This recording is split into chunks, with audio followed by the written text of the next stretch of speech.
004 히말라야를 넘어서 2장-1 캐러밴이 준비를 마치고 나니 짐이 상당히 많은 것 같았다. 그러나 사실 나는 필수품들만을 챙겼을 뿐이다. 내가 추가한 거라곤 51파운드가량의 비스킷 통들 뿐이었다.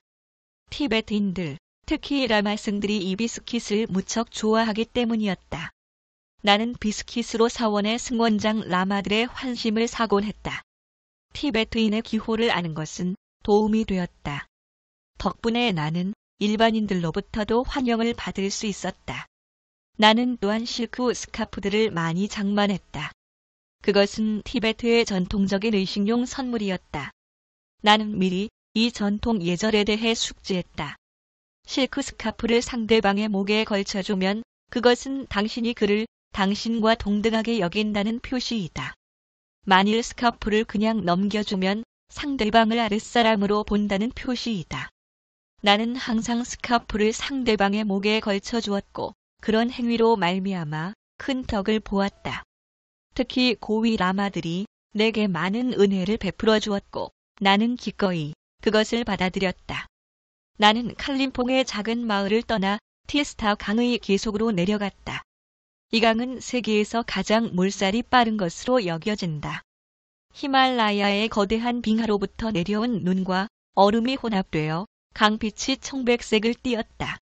특히 웅장한 칸첸중가의 대빙하의 물이 많이 유입되었다. 칸첸중가는 히말라야 산맥에서 가장 아름다운 봉우리로 에베레스트보다 더 오르기 힘든 것으로 여겨졌다. 계곡은 점점 더 깊어졌고 기름때로 실 자국 같았다. 이 길은 수천 년 동안 물이 계속 흘러 만들어진 협곡을 관통하는 티스타에 포효하는 물을 따라 이어지고 있었다. 낮은 지대의 대기는 숨이 막힐 듯했다. 사방을 둘러싼 빽빽한 정글로부터 습한 냄새가 올라왔다. 이 짙은 녹색의 울창한 숲 속에는 코끼리, 물소, 사나운 벵갈 호랑이, 표범, 원숭이, 뱀, 구렁이 등의 야수, 파충류들이 우글거렸다. 이 무시무시한 분위기의 정글을 빠져나왔을 때는 무척 기뻤다. 저지대로부터 올라오니 공지들이 이곳저곳에 보였고 비현실적인 놀라운 풍광을 연출했다. 푸른 하늘은 녹색의 숲을 덮은 천개 같았다. 산허리에는 진달래들이 울긋불긋했고 티스타 강은 특급 열차 같은 굉음을 내며 돌출된 바위 위를 달리고 있었다. 이 광경은 나의 기억 속에 아직도 깊이 각인돼 있어서 지금 글을 쓰면서도 선명하게 떠오른다.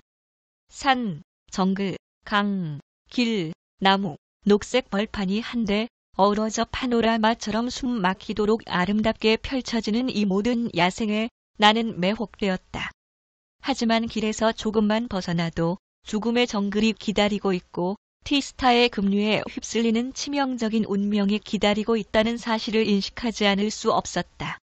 공지가 하나 둘 나타나면서 저 멀리 만년설을 인 히말라야의 봉우리들이 눈에 들어왔다. 하루나 이틀 안으로 이 봉우리들을 나누고 있는 저준령을 넘어야만 했다. 마침내 내 인생에서 가장 위대한 모험의 장도에 올랐다는 사실을 생각하니 기쁘기 그지 없었다.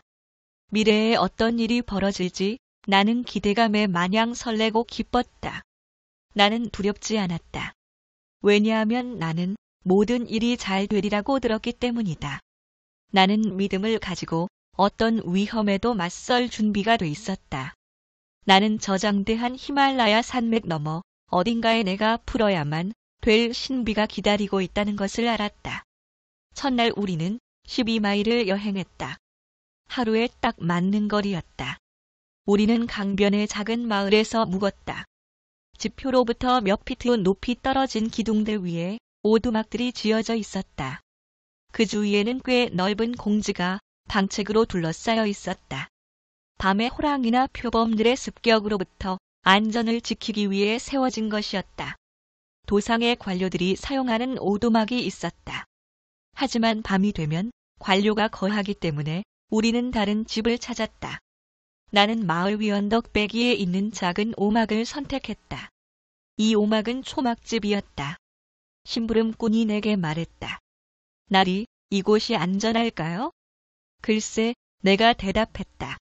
저 아래서 가축들 사이에서 자는 것보다야 낫겠지. 우리가 오기 전에 다른 사람들도 이곳에서 묵은 것 같아. 확실해. 그 오막은 깎여있는 언덕 비탈로부터 2피트가량 떨어진 곳에 아늑하게 자리 잡고 있었다. 심부름꾼이 나의 침낭을 꺼내 펴주었다. 세숫대야의 한 양동이 물로 씻은 뒤 저녁을 먹었다. 그러고 나서 나는 침낭 속으로 들어갔다. 기분 좋은 피로감이 몰려왔다. 나는 거의 눈을 감자마자 잠에 빠져들었다. 밤 동안 허술한 우리 오막 앞에 한 짐승이 어슬렁거리는 바람에 나는 잠에서 깨었다. 그놈은 뭔가 냄새를 맡고 있음에 틀림없었다. 그놈이 으르렁거리는 소리를 냈다. 호랑이 아니면 표범임을 알 수 있었다. 그놈이 더 대담해지기 전에 겁을 주어 쫓아내야만 했다. 나는 아까 씻었던 물이 가득 찬 대야를 들어 놈이 있다고 생각되는 방향으로 냅다 던졌다. 그리고 바로 양동이를 또 던졌다. 그러자 요란한 소리가 들려왔다. 놈은 완전히 겁을 집어먹었음에 틀림없었다. 날카로운 비명 소리를 지르며 잽싸게 도망쳤기 때문이었다. 잠시 후 돼지가 꽥꽥거리는 소리가 들렸다. 추측컨대 그 야수가 결국 식사거리를 찾은 모양이었다. 내가 희생자가 아닌 것에 마음이 놓였다. 사실 그 일 때문에 나의 마음이 동요되지는 않았다. 나는 처음에는 그 사건을 다소 즐기고 있었다. 그러나 심부름꾼이 다음 날 내게 이렇게 말하는 것이 아닌가. 날이 하마터면 정말 큰일 날 뻔했습니다. 나는 웃어 넘겼지만 그러면서도 다음부터는 좀 더 안전한 곳을 선택해야겠다고 마음먹었다. 면도와 세수를 한 후 우리는 아침을 먹었다. 메뉴는 소금 간을 한 죽 소금 간을 하지 않으면 내게는 죽이 너무 싱거웠다. 크림, 토스트, 베이컨, 차였다. 나는 정말로 행복했다. 지금 글을 쓰면서도 그때의 느낌이 거의 다시 살아난다. 우리는 그날 아침 아주 행복한 기분으로 출발했다.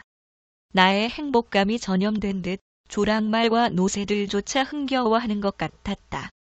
우리는 산길을 오르고 또 올랐다. 수천 피트의 가파른 길을 올랐다. 저 아래로 티스타 강의 포효 소리가 들렸다. 비록 강의 모습은 보이지 않았지만 수백 마일 떨어진 빙하가 강으로 흘러들어 바다로 향하는 것을 나는 알 수 있었다. 저 강에는 사연도 많겠지? 내가 심부름꾼에게 말했다. 예. 그가 말했다. 많은 사람들이 저 강에서 목숨을 잃었어요. 날이. 길의 일부가 떨어져 나가 거의 앞으로 나아갈 수가 없을 정도였다. 우리는 위험스럽게 길 안쪽 벼랑에 바짝 달라붙어서 나갔다. 노새 위의 짐이 벼랑을 쳐서 1000피트 아래 협곡으로 굴러떨어지지 않을까 염려되었다. 다행히도 마부가 경험자여서 노새들을 안전하게 몰고 갔다. 나는 조랑말을 타는 모험을 하지 않았다. 나는 조랑말을 끌며 조심스럽게 앞으로 걸어갔다. 그놈도 경험이 풍부했다. 그런 길을 전에 여러 차례 걸었던 놈이었다. 우리가 막 그 길을 빠져나온 뒤 요란한 소리가 들려왔다. 산사태로 돌들이 굴러 떨어지고 있었다. 어떤 돌은 어젯밤 우리가 잤던 오막만큼이나 컸다. 우리는 때 맞추어 막 지나온 것이었다. 어떻게 해서 산사태가 났을까 궁금했다. 산에 사는 곰이 돌을 잘못 건드렸기 때문이었을까? 그 일대에는 곰들이 많이 있었다. 아니면 산 염소 때문이었을 수도 있다. 우기에는 산허리 전체가 협곡 아래로 떨어져 내리는 바람에 때때로 길이 막히기도 한다고 한다. 그럴 때면 산으로 올라가는 새길을 내는데 며칠씩 걸린다고 한다. 그렇다. 히말라야를 오르는 것은 한시도 긴장의 끈을 놓을 수 없는 힘든 일인 것이다. 그날 밤 우리는 시킴 국경에 도착했다. 거기서 우리는 영허즈번드 탐험대가 지은 튼튼한 산막 중 하나에서 편안하게 묵었다. 거기에는 일단의 구레카족 병사들이 주둔하여 불법으로 티베트의 관문인 시킴으로 들어오는 사람들을 막고 있었다. 나는 여권을 보여주고 명부에 서명했다. 그리고 나의 여행에 대해 자세히 설명했다. 7개월 후 귀환할 때 나는 이전의 서명 밑에 사인을 해서 전과 동일인이고 무사히 돌아감을 입증했다. 우리는 닭, 계란, 감자를 쉽게 살 수 있었다. 그날 밤 우리는 닭고기 구이와 감자 구이를 먹었다. 그날은 하루에 이틀분의 여행을 했기 때문에 허기가 져서 음식이 너무도 맛있었다. 다음 날 아침 우리는 강을 건너 시킴으로 들어간 뒤 시킴의 수도인 강톡으로 향했다. 강톡에는 티베트의 관료 고홀드 씨가 주재하고 있었다. 나는 그날 밤 그와 함께 풍성한 만찬을 즐겼다. 다음 날 나는 시킴의 왕을 예방하여 저녁 내내 즐거운 시간을 보냈다. 왕비는 아름다운 티베트 여성으로 야통의 귀족 출신이었다. 그녀는 매혹적이었다. 그녀는 매력적인 악센트로 영어를 구사했다. 그것 때문에 그녀가 더욱 고혹적으로 느껴졌다.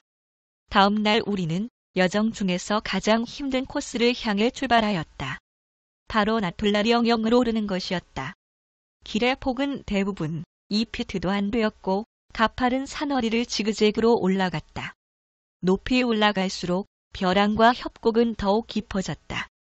나귀와 야크 행렬이 67번 우리를 지나쳐갔다.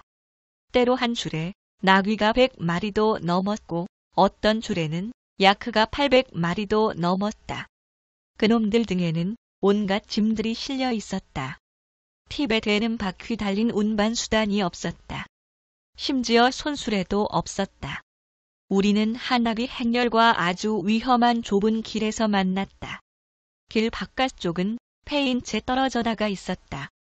그렇게 된 이유는 산벽 쪽으로 가까이 붙어 걸으면 짐이 돌출된 바위와 부딪혀 수천 피트 절벽 아래로 짐과 함께 곤두박질 치게 된다는 걸 동물들이 본능적으로 알고 모두들 길 바깥쪽으로만 걸었기 때문이었다. 딸랑거리는 방울 소리가 들렸다. 나귀 목에 걸린 방울 소리였다. 우리는 멈춰 서서 나귀들이 지나갈 때까지 기다렸다. 이런 경험은 처음이라 나의 기분이 어떨지 당신은 상상할 수 있을 것이다. 그날 밤 무역로를 따라 저 멀리 있는 숙소에서 우리는 휴식했다. 나는 짐을 부린 일부 나귀들의 등을 살펴보았다. 그놈들 대부분의 등이 짐 실은 안장과의 마찰로 까져 있었다. 이 가엾은 동물들이 얼마나 아팠을지 생각하니 기분이 몹시 안 좋았다. 나는 통역을 통해 마부들을 꾸짖었다. 그들은 나귀들이 고통을 느끼는 걸 생각하지 못했노라고 말했다. 그들은 내게 면도날로 베인 것 같은 상처들이 난 발을 보여주었다. 그것은 해가 진 뒤 길가에 진창이 얼면서 생긴 날카로운 얼음 날에 베인 상처들이었다.